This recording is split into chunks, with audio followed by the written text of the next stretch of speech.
Okay, welcome everybody. Here at the Linux Cities. Baruch Hashem. Linux Cities is an organization based in Crown Heights, and we are here for single and newly married women.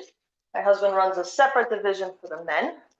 And Baruch Hashem, we've been doing this for 13 years, and our goal is to not just learn Chassidus, but to really make it relevant, practical, to live with.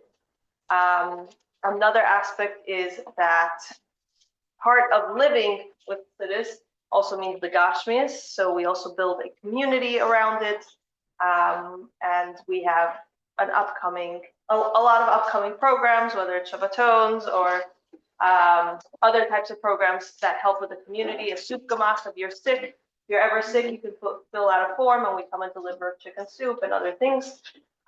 So we take care of the community, not just the classes.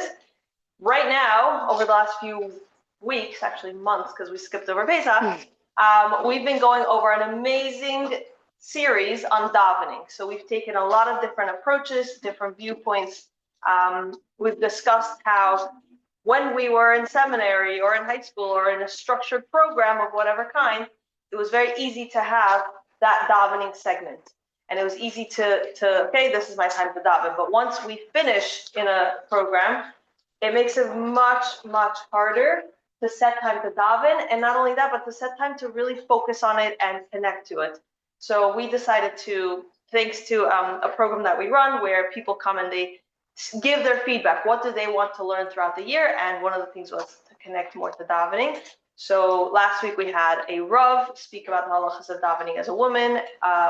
In the past, we've had somebody speak about Birchas HaShachar. In the future, we're having somebody speak about Shemon Esrei. We've had all different types of approaches at davening. So today we have the great spos, and a big shout out to my friend Chana, who suggested to get Miriam, and we get to hear oh, that's so funny. She forgot to change the title. Oh. The title was Refresher for the Distracted Davener.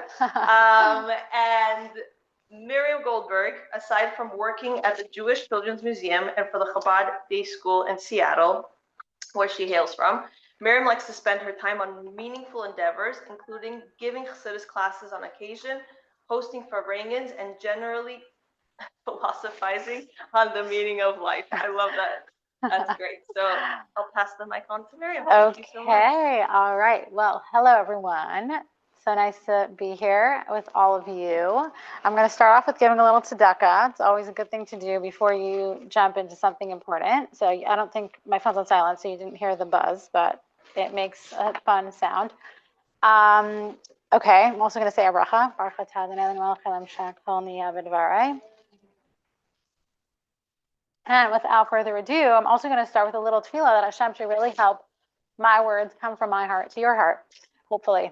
Okay, so the title, Refresher for the Distracted Davener, I hope will help anyone who feels like they get distracted a lot during davening, like I myself do often. So just to start off with, why is it so important that we're talking about tefillah? So the story is known, but I'll just repeat it real quick for anyone who's not familiar, that when the Alter Rebbe, the first Rebbe of Chabad, was before he became the Rebbe, like early in his journey, he was debating about where he should go. Should he go to Vilna, where that was the seat of the Vilna Gaon, where he knew he would learn a lot of Torah, or should he go to Mezrich, where the Maggid of Mezrich was the leader there, and there he knew he would learn how to daven. And he ended up deciding that he wanted to go to Mezrich. And what was the reason? Because he wanted to learn how to daven, which is what he was actually able to accomplish. And from that space of him focusing on his Avodas Hashem through tefillah is how he became the great Alter Rebbe that we have and that we know. So that's just to start us off. Now, okay, I think anytime we take any topic, it's really important to have context. I think a lot of times like information is like randomly thrown at you, and then it just like feels very like random and hard to like remember or hard to like just connect to, because it's very like just doesn't have its space, its place. So I want to start by actually going back to the very beginning of the source of the mitzvah of tefillah and kind of build up from there. So what I kind of want to do is I want to go through like the body, like the kind of like the framework, and then go to the soul, kind of like talk more about what are ways we can actually feel more in our davening. Is it working? Something's not working? Is it recording? Yeah, it looks like it's. Okay, just I'll make sure it's good before I continue. Okay, very good. We're good? Okay, awesome. Okay, so we're gonna start with like I said, like bottom up, talking like from the source of the mitzvah and then building on that. Okay, so the mitzvah in the Torah to daven is actually repeated multiple times. One example, we're good? One example is the pasuk. There's a pasuk in Parshas Ekev that says "Aisai Savai," which means "Him you shall serve." And then one example of another time where it's repeated is what we say every single day in Shema, in the second paragraph, the Haya. We say the words are "L'avdei b'chol levavchem," or you should serve Hashem with all of your heart. And so on that, the Gemara says, what is this avodah, this work? It says it's the work of the heart, which is tefillah. Okay, so now, practically speaking, what does that mean, or what does that look like? So the Rambam explains, which by the way, I just have to put in a plug for the Rambam. I don't learn Rambam. Like I learned Sefer Mitzvahs, but I'm saying I don't learn like the full paragraphs and pages and prakim of Rambam, but it's actually really interesting, I think, to like go there and learn and see like what the Rambam says. Sometimes it's like gives you just such a like helpful framework. So he actually goes through and he explains what is the mitzvah tefillah, and then he actually tells us what did it used to look like before it became what we know now. What did it used to look like? Okay, so first of all, he says the mitzvah of tefillah, according to him, is that you have to ask Hashem for your needs every day. Now, there's other opinions. Let's say, for example, the Ramban. He says you only need to ask Hashem for help when you are in distress. So, like theoretically speaking, you could go days without davening, right? It's just only when you feel the need, then you need to ask Hashem. But the Rambam says, no, every single day, it's an obligation to ask Hashem for your needs. It's also an obligation to praise Hashem and to give thanks for what you have. Okay, so now this is really interesting, which is that starting from the time of Moshe Rabbeinu, when we got the Torah, all the way for more than 1,000 years, I don't know exactly the timeline because I didn't count it up, but for a long time, from Moshe Rabbeinu until the time of Ezra, Jews did not have any specific formula for their prayers.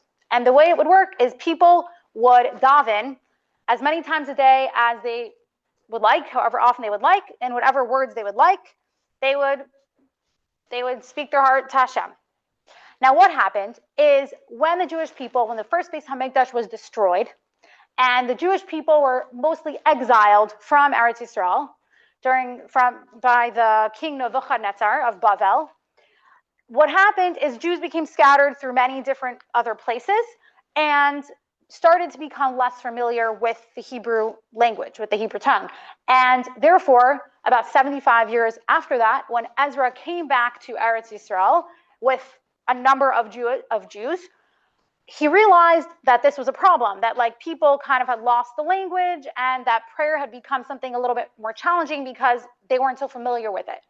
And so he had his Beis Din, otherwise known as the Anshe Knesset Hagadayla, the men of the Great Assembly, and he basically instituted that they should create a formula for prayer. I don't like the word formula actually, but they should create a prayer that would make it easier for anybody who's not so familiar, right? So what was this prayer? We know it today as Shemona Esrei. Now, what exactly is Shemona Esrei? To break it down, it fulfills all three obligations. So it has the first three brachas are praising Hashem. The last three brachas are thanking Hashem. And the 13 brachas in the middle are all asking Hashem for our needs. And to tell you in the words of the Rambam, because I think it's very beautiful, I'll read to you kind of like what he says of why they needed to create this prayer. He says, this is translated into English, obviously. In the original, it's in Hebrew. But he says, thus, the prayers could be arranged in the mouths of all people. They could learn them quickly. And the prayers of those unable to express themselves would be as complete as the prayers of the most eloquent. It was because of this matter that they established all the blessings and prayers so that they would be arranged in the mouths of all Israel, so that each blessing would be set in the mouth of every person unable to express himself. Okay, so that's where the beginning of like a text of prayer came from. Now, what happened? There was a lot of evolution here. So another thing that they established was that davening, the tefillahs that we have, should also be parallel to the karbanos that were brought in the Beis Hamikdash, which at that point, they didn't have a Beis Hamikdash anymore, right? So they established that just like in the Beis Hamikdash, they used to bring a karban tamid, the continual offering, in the morning. So too, there should be a prayer established in the morning, which we know as shacharis. And then the afternoon tamid was basically in place of that, we have the davening of mincha. And then in addition, there's special days, let's say Shabbos or Yom Tif in the Beis Hamikdash, they would bring an additional offering called the Musaf. So in parallel to that, they established that there should be an additional tefillah called Musaf that we now daven. And lastly, we have the tefillah of Ma'ariv, which corresponded to the fact that in the Beis Hamikdash, when they would bring up this afternoon, this minchas tamid, the afternoon mincha, the afternoon tamid, they would let the limbs, whatever wasn't fully burned up, would sit on the mizbeach, on the altar, would sit there throughout the whole night until it was fully burned up. And they basically established Ma'ariv corresponding to that. Now, originally, Ma'ariv was something that was like optional, so to speak, but because all Jews accepted it upon themselves, it became an obligation. Now, separate story of what women are obligated in, and that's not the topic of our discussion today, but that's a separate piece. And then, of course, there's also like many more details that came to be, including the exact times of when davening should be said, right, which is all determined according to halachic hours, but we're not going to go into those details now. Okay, so that's kind of just like a little bit of a framework for what is davening, where did it come from, how did it evolve, and how did we get to where we are now? Okay, so that's like the body. Now, I want to share maybe a new way to look at this body of stuff. So sometimes we could feel like davening should be it should come naturally to us, right? We're supposed to just daven, right? But really, Reb Nissen Nemenov, who was a chassid, said that just like there are levels in learning Torah, there should also be levels in davening. So like just let's say with kids, right? You have kindergarten, first grade, and so on and so forth until you get past all the grades, and then you're in yeshiva, or for girls, you're in seminary, or whatever you're in, right? And then you become an adult. The way it works is, right, when a child is young, they learn the alphabet, and they learn how to read, and they learn how to write, and then they learn Chumash, and then they learn Mishnah, and so on and so forth, and it builds and builds and builds, right? So that's something that I think is pretty clear and well understood, that that's how it works with learning, right? You have to start with the basics, and then you can only build on top of that if you have that foundation, right? So Rabbi Nissen Nemenov said it should be the same way, right? That there should be classes. There should be like, there's the 5-year-old, he didn't say it in these words, I'm paraphrasing, but like the 5-year-old davener, the 10-year-old davener, right? The 25-year-old davener. And how should that look? So to break it down, again, there should be the basics and then building on the basics. So for example, the way that should go is when a child is young, right, they should learn, first of all, how to read, right? And then they should learn how to pronounce the words of tefillah, of davening. And then they should learn the basic meaning of the davening, the basic explanation of what they're actually saying, right? And then it shouldn't stop there though, right? That's just the child. What should come on top of that is it should be the understanding of who I'm standing in front of. There should be more thorough and complete understandings of the meanings of behind the davening. It should be more about not just what does the word mean, but what do the words mean, but how does this actually affect me, right? So it's basically, it should build in that same way. Now, not all of us were taught as children all the levels and the steps, and some of us might actually, if we reflect on it, feel like we're actually at the stage of kindergarten or first grade or second grade or sixth grade or whatever grade, right? We might feel like, actually, I don't think I ever progressed past level whatever, right? And we might feel like there's a lot that's lacking, so to speak, right? So first of all, it's understandable that it could feel like challenging at this point. And number two is it's never too late, right? So even if we feel like there might be a aspect or part or level that we may have missed, it's never too late. We could start now with wherever we're at and slowly build up. Okay, so, and also just by the way, as I mentioned at the beginning, right, the mitzvah of davening in the Torah is is the wording used is avodah, work, right? So actually, if we take that idea, the whole thing about davening is it's not supposed to be easy, meaning like any skill, right? With any other skill, you need to practice it to get good at it, right? So with driving, with drawing, with anything, right? The only way you're going to get good at it is if you practice it. So sometimes I think, I'll just speak for myself, it's like, why is it so hard? It's like, well, actually, yeah, it is hard, and unless you put in the work, you put in the effort, then yeah, you're not going to see results unless you put in that effort. Okay, so now that we kind of, like I said, have that body, that framework of like what is tefillah in a very like skeletal sense, right? The framework. I want to go into some ideas that that are a little bit more of like the soul behind it. Okay, so first of all, I think going back to what I said before about one of the basic obligations is to ask Hashem for what you need. So first of all, I just want to say that I think that in and of itself, sometimes we forget that that's what we're here to do. We're like just mumbling words or whatever. So number one, I think it's so beautiful to think about like, wow, like I could turn to Hashem and I could ask him anything, right? But at the same time, davening is a lot more, much deeper than just asking for what you want or what you need. And we see this in the actual word tefillah, which we're going to talk about two different meanings behind it. So tefillah comes from the word taifel, which means to bind or connect. It's quoted in the Mishnah about like different kalim, about, I don't know the context exactly, but it's quoted in the Mishnah. And also in the Torah, when Rachel Imenu names her son Naphtali, she says, Naftuli Elikim Naftalti Emachaisi Gam Yachalti Vatikra Shemai Naphtali, right? Which basically, the word Naftule, or at the end, his name is Naphtali, not Naftule, but in the pasuk, the wording is Naftule and Naftalti.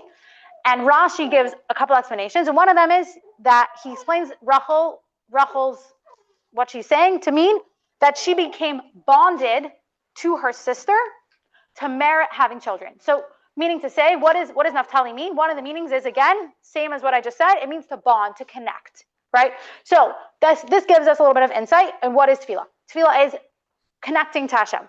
It's not just me asking for whatever I want, but it's deeper than that. It's me connecting. Okay, we're going to talk more about that in a second. But number two is the word tefillah is also connected to the word palel or palila, which means judgment. Now that can sound very harsh because we don't like the word judgment, especially in 2026.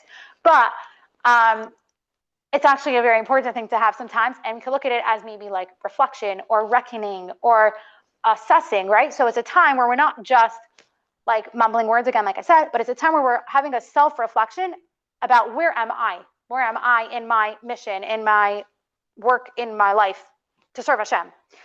So it's not necessarily about like begging Hashem, like, please give me or whatever, which we could also do that. But it's about taking the time to ask myself, am I changing my mind? Am I making a shift? Because when I make a shift, that's when a situation could change, right? Okay, and now one more piece that I want to share about the concept of the word tefillah is that the Rebbe has a very beautiful sikha where he explains how the word tefillah is very different than bakasha, or in English we use the word prayer. So after I learned that, I was like, I'm not using the word prayer anymore, because what does prayer mean? It actually comes from a French word, which I don't know how to pronounce, but I can spell it for you, P-R-E-I-E-R-E. It's like almost I would read it as prayer, which means it means an earnest request, entreaty, or petition, which comes from a Latin word, precari, which means to ask or to beg. So prayer is begging.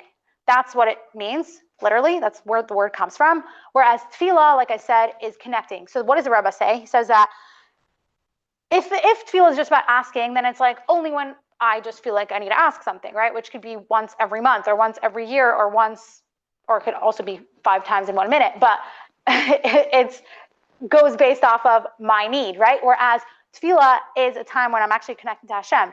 And why is that so necessary? Because throughout the day, right, when I'm doing all my mundane stuff, like my laundry, my dishes, and my cooking and whatever I'm doing, it's like an automatic thing that my godly connection is going to become weakened if all day long my head is like buried inside the dishes. You know what I'm saying? So like, in order to make a point to reconnect with who I really am, with my godly soul, right, I basically make sure that I'm davening, right? So the Rebbe makes this distinction basically between tefillah and bakasha, and that really, what is it? It's our time to connect. Okay, so next stage. So now that we know a little bit about the word tefillah, right, and what tefillah is supposed to be about, which to reflect or to summarize is number one, that we're here to connect to Hashem, and number two, that we're here to connect with ourselves, right, to self-reflect on ourselves. The question is, so how do we enter this space, right? How do we actually get into that space, and how do we get there? Okay, so we're going to go through a few things. 3 prerequisites, which there are probably more, honestly. I just picked 3. Yeah, so the first thing is to realize, right, to develop a recognition that I'm actually standing in front of Hashem. So now, to be honest, first of all, I just want to say that that's actually halacha and shulchan aruch. It's not like the Rebbe came up with this idea. It's actually halacha. Now, what I want to say is that could feel really not relatable. Like, so nice to feel that I'm standing in front of Hashem. We all know that, but we don't really necessarily feel that way, right? So first of all, what I want to say is that I think that recognizing that we're standing in front of Hashem is actually something to work on always, not just davening wise, meaning it's actually our work in general. Like the work of like what Chabad is all about is actually that. Like Chabad is Chachma Bina Das. It's going through the stages of I'm taking an idea and actually making it part of me, which means I feel it, I relate to it, I internalize it, right? So that's actually like, this actually is like the all-encompassing work that we're doing in general. That's number one. But what I want to say is that even though it sounds extremely unrelatable, the key, like I said before, is what's the word I used? It's actually work. Like it's investing yourself and practicing a skill. So the more you practice something, the better you get at it. So I'm going to just share with you something that the Rebbe wrote in a letter to a couple in England in the year Tafshin Chafhei, which is 1965. And he says, okay, it's a whole letter, but I'm not reading you the whole letter. I'm just going to read you one paragraph. He says, besides, there is nothing more conducive to attune the mind and heart toward the consciousness of God's presence than regular prayer, where the first condition is know before whom you stand. Fostering this consciousness is very helpful for the attainment of peace of mind and general contentment, which I think, by the way, just as a side point, like if you just read that sentence alone, that's like crazy. For through prayer and direct personal contact with the Almighty, one is reminded every day that God is not far away in the seventh heaven, but is present and here, and his benevolent providence extends to each and every one individually. Okay, so there you have the Rebbe basically saying that how do you actually practice becoming aware of Hashem? By attuning yourself to that every day when you daven. And that in general, when you become aware of the fact that you're standing in front of Hashem, that actually could bring you a lot of peace of mind in general in life. Okay, so now how do we get to that? So I want to share a very interesting little anecdote that I read, which is from the Frierdiker Rebbe, a letter of the Frierdiker Rebbe, where he writes, in general, the Frierdiker Rebbe wrote a lot of like historical stuff. Like he wrote a lot of interesting things about like previous Chassidim and stuff. So he writes about a student of the Baal Shem Tov. His name was Rav Mordechai Hatzadik. And he said that what he used to do before he would daven is something very interesting. He would go up to the Amud or whatever, where there would say on there, Da lifnei miyata. I meant know before whom you are standing. And he would stand there and he would close his eyes and he would picture that he was coming up, like he was going down the street and about to bump into a massive buffalo. And of course, if he would actually, if you actually would take the time to like meditate on that and imagine that was actually happening, you would feel terrified. You would be like, let me get out of here ASAP, right? There would be nothing else on your mind besides for let me get out of the way of this buffalo, right? And so he would think about that until he would actually like feel that fear. And then he would think to himself, well, this is only one little creation or big creation of Hashem, right? Meanwhile, there are thousands of or millions of buffaloes in the world that are very scary. And similarly, tons of other very scary animals out there. And then he would think, well, how could I not be in awe of Hashem, right? Who's the one who created all of this? And then once he came to that recognition, once he came to that understanding, then he would go back to his spot and he would daven. So take from that what you wish, but I thought it was very interesting. Yes. Okay. So that's one piece of something that you could take as food for thought of what you could think about right before davening to help you to feel like you're standing in front of Hashem. I'm going to give a couple other ideas of what could help you have that recognition. So another one is what the Alter Rebbe says in Tanya, Parak Mamal, at the very beginning, which is pretty well known, but I'm going to repeat it, which is he gives a meditation to have that could help you arouse in yourself a sense of awe of Hashem. Basically, in short, what does he say? He says, think about Hashem, how great he is. He literally gives life to everything that you know about and don't know about, and he's actually infinitely beyond everything. And yet, he chooses to set that all aside, the entire world and everything beyond it that you don't even know about, right? He sets all that aside to focus on you. He's actually here right now with you. He sets all that aside to be with Jewish people in general, and specifically right now, right here in this moment with you. And that can hopefully, maybe, if you think about that, like, it's like, wow, okay, like, can bring you at least to be more present, even if you're not like, shaking, like you could feel like a little bit more present. So that's another idea. And then I want to share two more ideas that could help you to like just ideas of what you could think about. So the next one is what it actually says later on in Parak Mamalith, in that same chapter 41. It says that actually before davening, a person should give themselves over to Hashem. They should have a certain like form of Mesiras Nefesh. Now, usually we hear Mesiras Nefesh, we think of like when you're in a crazy situation, when someone's forcing you to give up your life, you are like, Hashem, I choose you over this thing, and I'm going to die, right? But in this case, what does it mean that we're giving ourselves over to Hashem? Well, when a person's life is over, right, when they're giving their soul up to Hashem, at that point, they're not thinking about their bodily needs or anything like that. They're fully immersed in service of God, right? So similarly, before we daven, we actually do that when we say Alek HaNeshama. We say Hashem, my neshama that you gave to me, right? You blew it into me, and so on. And then we say in the future, I'm going to give it back to you.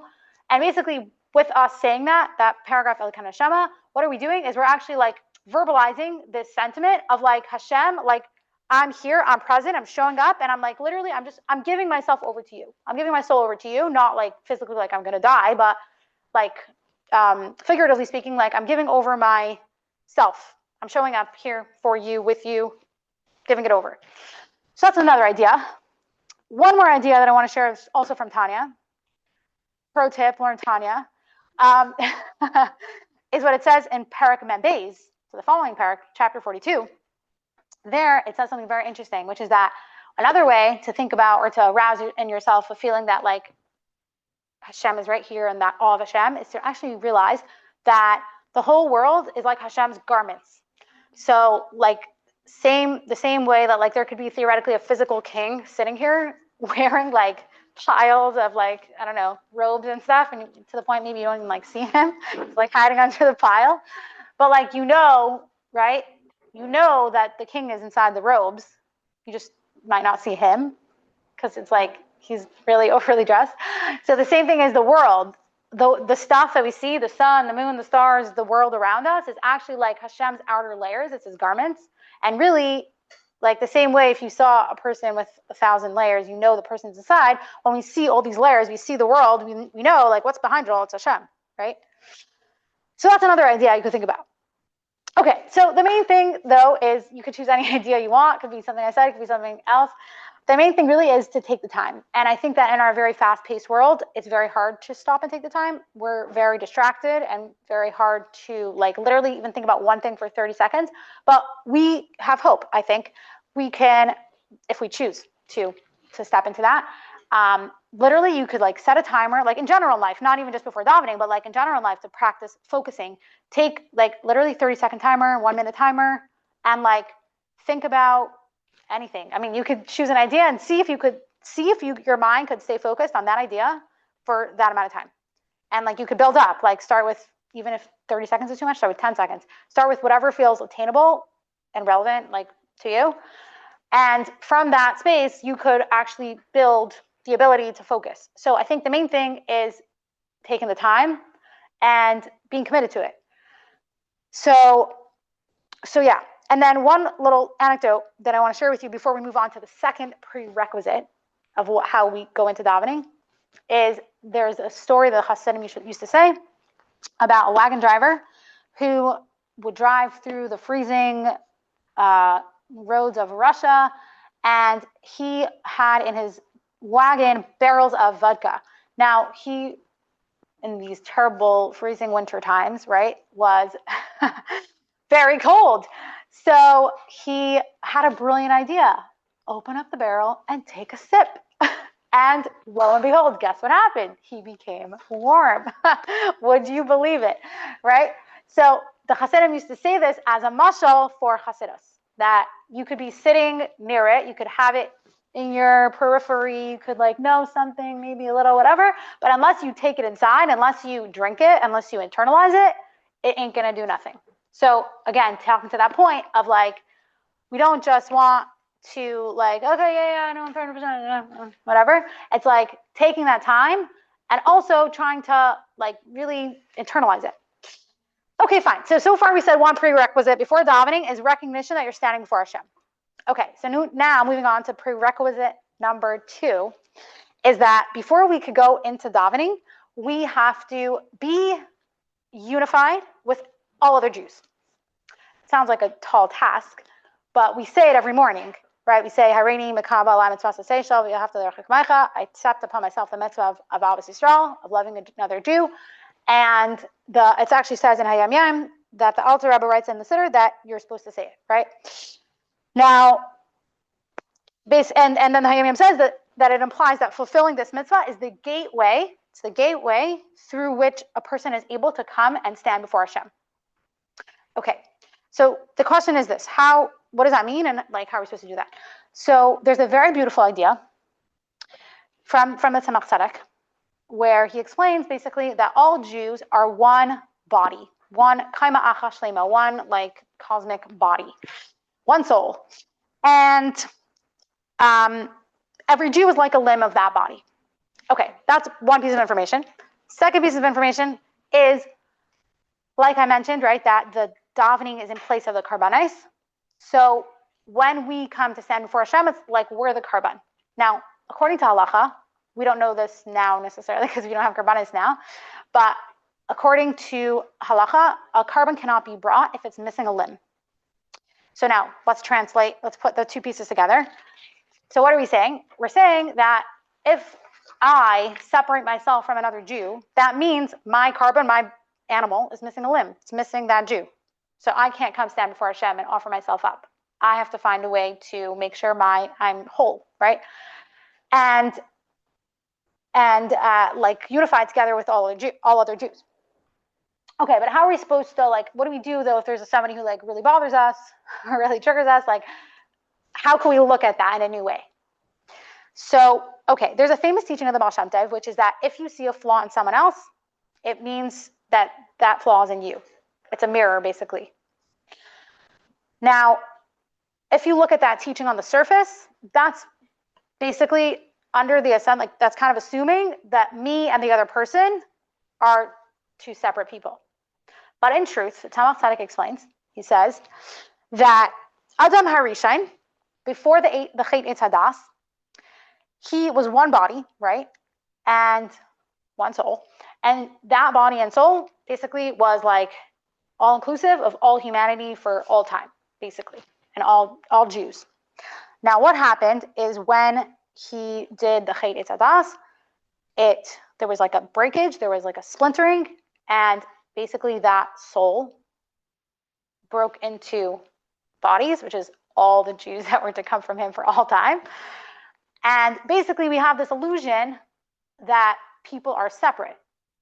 We think that there's like me and there's you and there's you and there's, but really, actually, we're all one soul and we're all part of this one body. So the fact that like it seems otherwise is just an illusion. Really, we're actually all one. And so now going back to that teaching, right? So when we see a flaw in someone else, instead of like, okay, there's a flaw in them which is reflecting on me, it's actually they're my flaw. Meaning like we're all one, and seeing a flaw in someone is seeing the part of me that's flawed, basically. So now it's kind of uncomfortable to look at a flaw, But when it's my own flaw, it's a little easier to look at, or a little more like, could be a little more honest about it than when it's someone else. And when I could basically come to realize that, then that's like step one to becoming more at peace with that. And with that, from that space, then I could approach Hashem. Then once I have that perspective, then I could come and I could daven. Okay, so that was prerequisite number 2. And now for number 3. And like I said, there's other stuff. I'm just choosing 3. And that is giving tzedakah. So we could often feel like I'm just putting a coin inside of a box or whatever. I'm not like doing anything so cosmic. But it says in the Hayam Yain of Beis Kislev, I'll just read it to you. It says, my grandfather once explained in a mimer, so his grandfather being the Rebbe Maharash, once explained in a mimer the statement, Rebbe Lazar first gave a coin to a pauper, a poor person, and then davened. Davening must be with life. By giving, before davening, charity to a pauper, thereby giving him life, one's davening is suffused with a great increase of aliveness. So saying, he motioned with his hand in an upwards gesture to indicate that the increase is beyond imagination. Indeed, my father would often seek out a pauper before davening to give him food. Okay, so in other words, in one line, basically, when we give life to someone else, we're given life. So like, sometimes you might not like feel it. It's there. I guess we just have to trust it's there. But when we, even in a small way, right, give of ourselves, give tzedakah, give a little few cents or whatever, then in turn, we're given life in our davening. Okay, so that's prerequisite number 3. Okay, so now let's talk about davening itself. Once you have these prerequisites, right, you have the, okay, no, I'm standing before Hashem, I'm at peace and I'm unified with all other Jews and I've given tzedakah, then what do we do once we're actually davening? So again, this is not a comprehensive list at all. There's like literally, this could be, I know there's a limit to the series, but I'm sure this could be an endless series on davening because there's so much to be said. But yeah, so starting with one thing, which is shuckling. I know that sounds very funny because it's like, yeah, okay, yeah, a lot of people shuckle, but like, so what? So actually, in Tanya, it explains that a Jew is compared to a flame, just like his soul is like a flame, just like a flame. The reason why it flickers is because it constantly is desiring to reach back to its source, which apparently is underneath the body of the moon, which I don't know what that means, but that's what it says in Tanya. So too, the soul of a Jew is constantly desiring to reach to its source. And this actually manifests itself in a physical way when we shuckle, when we literally like move like a flame. And the Rebbe actually says in a sikha something very beautiful. I'm going to tell you the lashon that the Rebbe says in Yiddish, and I'll translate. He says, "Men darf sich zu shucklen. Ich weiß nicht, was darf. Sie a nigan, sie a rikud, aber zamen sich zu shucklen. Es soll sein a hazaza," which basically means that we have to shuckle. I don't know if what you need. I don't know if it's a dance or if it's a song, but it needs to be a shuckle. That's what the Rebbe says. There has to be a movement. So. And then in that like piece of the Sikha, the Rebbe shares a story of how there was a Jew who, and it's interesting the way that the Rebbe describes a Jew, he says, who at that time is in the category of chutzah, meaning like he was at that time not as close to his Judaism as maybe he could be. And he writes to the Rebbe, and seemingly it's referring to the Frierdiker Rebbe. He says, I'm paraphrasing, I love what you do in Lubavitch. You guys are amazing, right? Like, I love what you're doing in the yeshivas. And this is like, the Rebbe saying this in the year 1953. So this is already like a long time ago.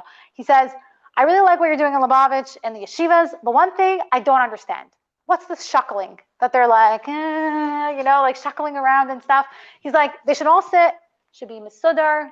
They should sit on their spot, quiet, calm. If they have a question, they can raise their finger. What's with the shuckling? And he says, interestingly, the Rebbe, who's telling this over about this, his father-in-law, the Frierdiker Rebbe, says the Frierdiker Rebbe, he said he did not give him an answer. And he said it's interesting because this is one of the few questions he did not answer. But the Rebbe himself is saying, but there must be, and the word he uses is a hazaza atzmis, which is like an essential movement. In other words, basically, like, don't underestimate the power of the shuckle, basically. So that's one piece. Okay, the second thing is something interesting, which is there was a chassid. His name, I never heard of him in my life till I just looked this up. His name is Rabbi Shaya Herzl. And he basically shares in one of these like, here's my story things or whatever, that in his correspondence with the Rebbe when he was young, I assume when he was a bacher, he writes to the Rebbe that it's hard for him to like daven from a sitter. It's much easier for him to close his eyes and concentrate like that. And the Rebbe said to him something very interesting. He said to him, at least have the sitter open in front of you. He says, because when it is open, the wording he says is the letters shine, they illuminate to the person who's davening. So it's like, even if literally you're not even like necessarily looking in your sitter, having it open actually has a power, which I think is very cool. And then another piece, which I think is like really basic, but has to be said, is to know what you're saying, to understand the meaning of the words, which, Not so basic. yeah, I know, I know. And by the way, I'm not saying that to make anybody feel bad who doesn't know what it means. I'm more just saying that it's like, it's insane what it will do for you if you actually know what you're saying. Yeah, so I think that like you could start anywhere. Like if you're like, yeah, I really don't know what I'm saying, start somewhere small. Like it doesn't have to be that now you have to like automatically or quickly now today know everything, but like start with one tefillah that you like or whatever, and like look up the meaning or daven from a sitter that has English and just choose that one tefillah that you're going to read the translation. Or you could like anytime, another thing that I think is like could add a lot is like sometimes like if you're, let's say, learning something chassidus, or you hear a nice little vart from someone or something that's connected to davening or the words of davening, it's like go back to your sitter and like make a little note of it so that when you're davening, you'll actually think about that thing that you saw or read or heard or whatever. And yeah, like again, like start small. Like it doesn't have to be that now like you know everything or whatever. Yeah, and by the way, this is something that I think we know that it's important because again, it's in Hayam Yam, which the Hayam Yam is that the Tzemach Tzedek used to have he would instruct the tutors of his grandchildren that in addition to whatever they would regularly learn, they should also be taught the meaning of the plain meaning, the basic meaning, the Perush HaMelos of davening. And once a month, they would actually come and be tested by their grandfather, the Tzemach Tzedek. We all wish we had a grandfather who did that with us. I sure didn't. But yeah, so I think it's like a very important piece that could really make a difference. And just a personal tidbit, like I'll share as like something that I like if I'm like davening and I'm like very distracted or very like I'm like rushed or I'm like I don't know, I'm like thinking about what I need to do after, or I'm like yeah, just not being super present in the davening, is I think about how like hey, what's the reason why I'm like let's just say theoretically speaking that I'm thinking about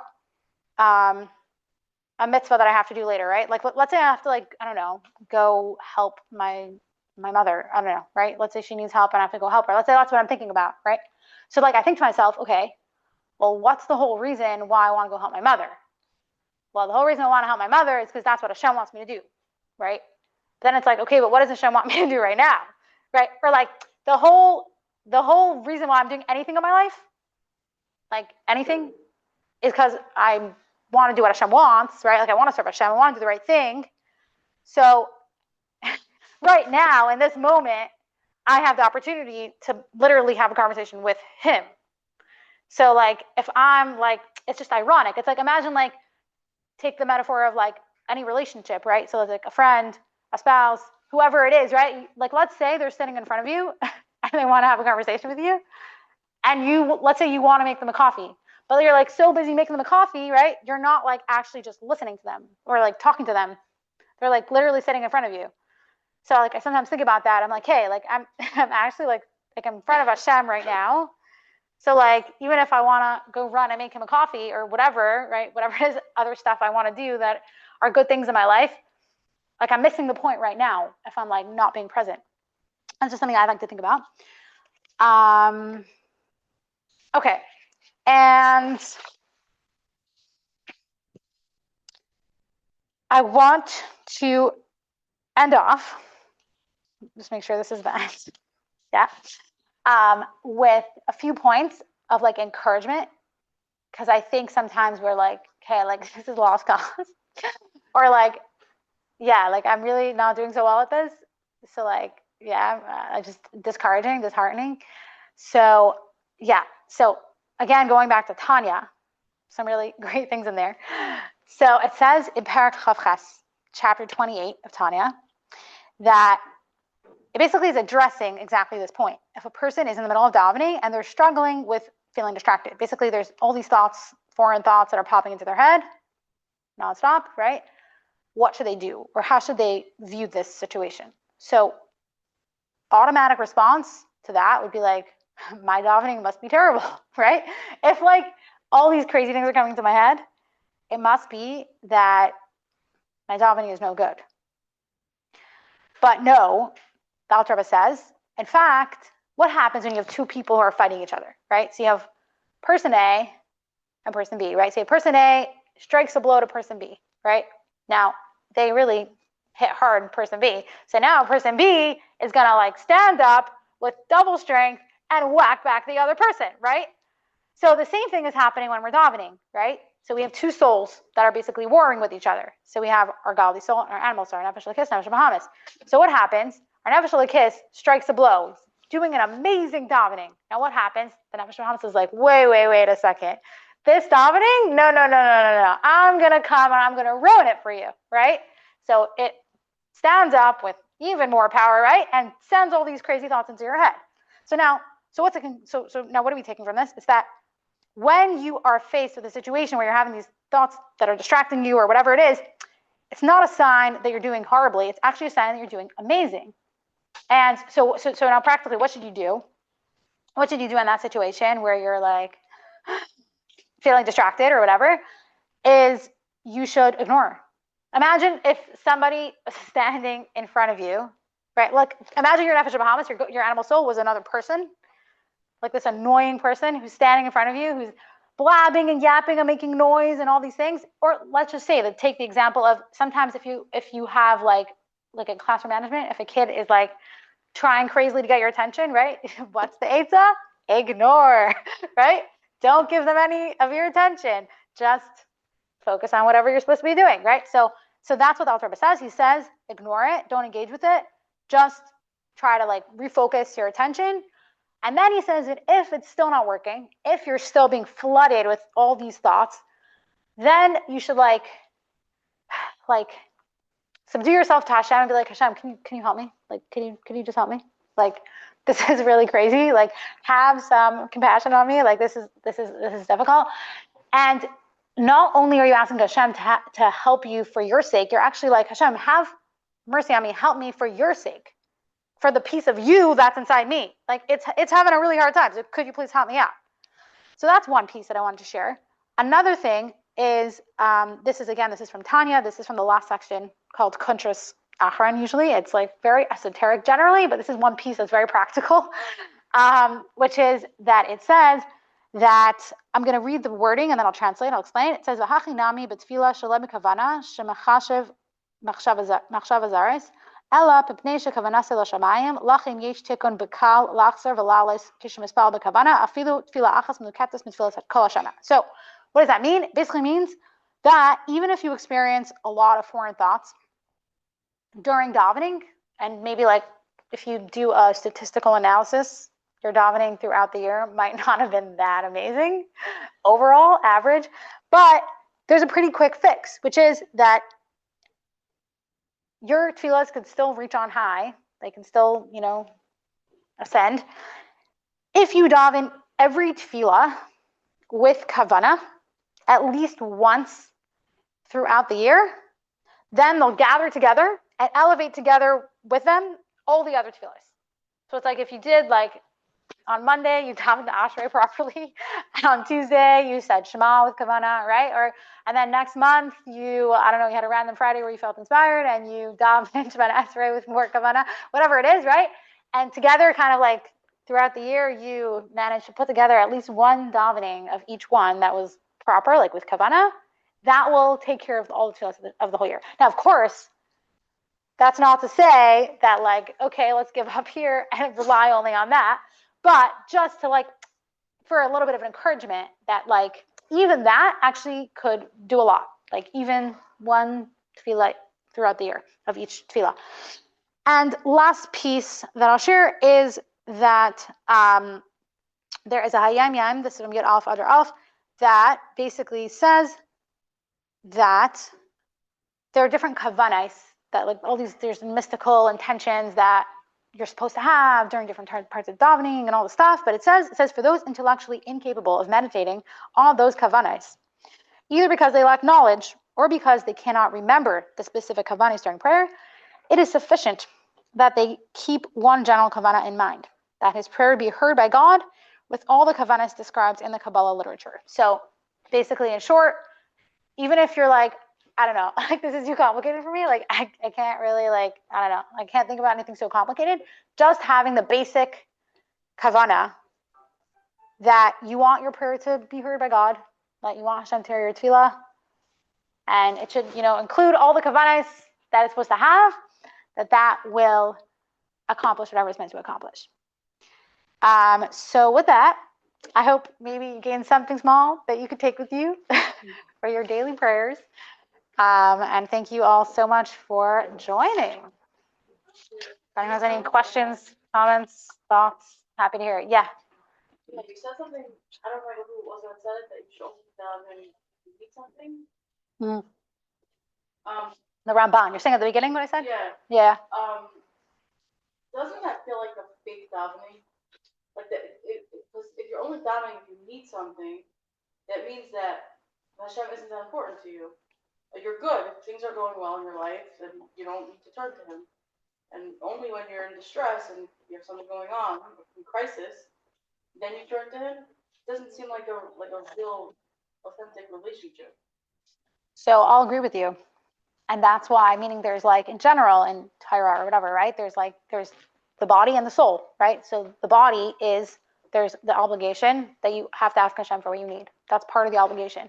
But that's why there's also the soul, meaning like we don't want to stop at just checking off the box, right? Okay, I asked Hashem for what I needed or whatever, right? But like through a lot of the things that we spoke about, right? About realizing you're standing in front of Hashem and that this is an opportunity to connect with Hashem and all these different things, right? So yeah, I agree with you. In and of itself, it's like bare bones. I'm saying it's very much like the halacha needs to say like the basic, like, what's the word I'm looking for? Like it has to give us like a practical, tangible, measurable thing that we have to do, right? But like it shouldn't stop at that. And also, again, it's not only asking Hashem for what we need, it's also praising Hashem, it's also thanking Hashem as well, not only asking Him. But yeah, I agree. In and of itself, it could appear on some level. I'm saying it is more shallow. There's more there. Like you could go deeper. Okay. Does that answer your question? Yeah. To give a little Sure. my thought. Sure. I think there's also the fact that Hashem asked it to be that way. Like Hashem asked us to ask Him. You know what I mean? So I agree with like the building. So that, but like the bare minimum that Hashem said, hey, I'm gonna make you a people that need things. Because who can really wake up in the morning and say, I literally don't need anything. Even just the next breath. I need Hashem to give me my next breath. So He created us in that way, and then He said, being that you're beings that need, ask for it. Don't be afraid. Don't be shy. I'm here and I want you to ask for it. So that's how I take it in that sense. I like that. Yeah, I mean, there are basic things that everyone needs. We need food, we need the food, shelter, the basic stuff like that, clothing. But then I'm talking about more like when there's something going on, like someone has a tragedy, someone is in crisis, someone's in distress, and needs help with a specific thing. Yeah, we can always find things to ask Hashem for. But I'm more referring to that, like, crisis. Are you saying it's like feels like we're using Hashem kind of? Yes. Yeah, it's like, oh, okay, now there's a crisis, and now all of a sudden you're pulling out your Tehillim and you're calling a friend that you never really talk to when you know that they can help you with something specific. Right. That would be considered using it. The person that asks you to do it is the same one. It can't be using them if they tell you, come to me and talk to me.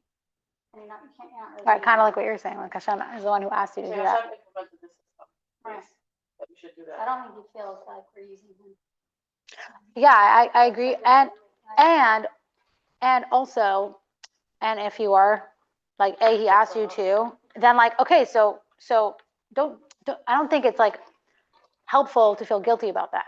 Like that's not helpful to be like, oh, I'm such a user, like like. But if like let's say you're not someone that davens regularly, and then you only decide to daven when you need something, you could feel like that. So and then there's a perspective of like that story. I forgot the details. If anyone remembers, please correct me. But like there's a chassid who would come to the Rebbe, Maharash I think, or something, and usually like he would come and he would like dress up nicely when he would come to the Rebbe, or I think I'm saying this right.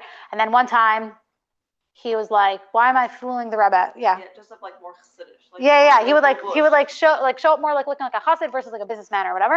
And then one time he like I guess he thought to himself like, who am I fooling? Like why am I being such a faker? Like I should just show up in my business clothes. That's who I really am, right? And he was like, again, I'm totally paraphrasing this, and I'm not even visiting some of the details, but you'll just get the point, which is like Rebbe was asking him like, what happened to your other clothing or whatever, and he expressed that he felt like he was being a faker, and the Rebbe's like, well, no, because that's the real you. When you're dressed up in your Hasidic garb, that's the real you, right? So it's like the business clothes are not.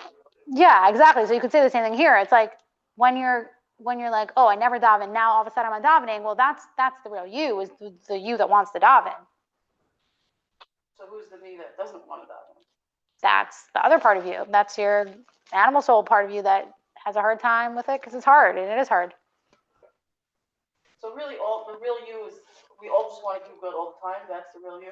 Yeah, I'm saying we're not always in touch with it, and that's okay. That's life. That's the work of life, right? To become aligned with that, but it's okay. Like, yeah, sure. Thank you so much.